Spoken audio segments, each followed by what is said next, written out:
सेवण police पारां ॻोठ कासिमराव जो रहवासी चैन भारियुनि खे गिरफ़्तार करे गुम करण ख़िलाफ़ वारसनि जो एहतजाज। पंहिंजो उथारे नंढड़नि ॿारनि खे धक के लतूं ऐं थेला ॾेई दर बदर करे गाॾी बि खणी विया, बंदूक लेसण जी हवा बि खणी विया ऐं असांखे चइनि के हिते ॿधऊं। वरी घर सेवण आयो, उते हिकिड़ो छोकिरो ॿधी, उनजे माईअ खे धक ऐं उन छोकिरे खे धक हणी सेवण जी पुलिस खणी गुम करे छॾियो।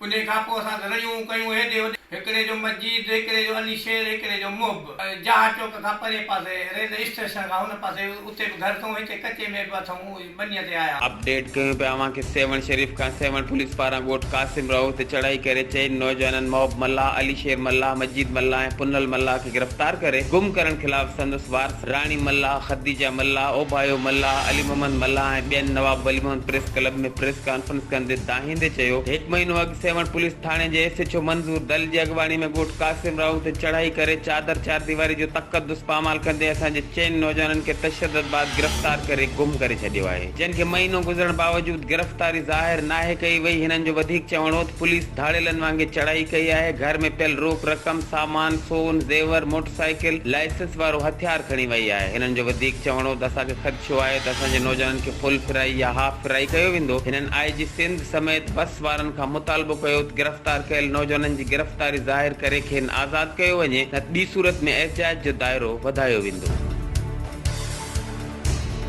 HRJDU न्यूज़ 3 वक़्त ताईं बस एतिरो ई। वधीक ख़बरनि ऐं अपडेट्स लाइ ॾिसंदा रहो HRJDU न्यूज़।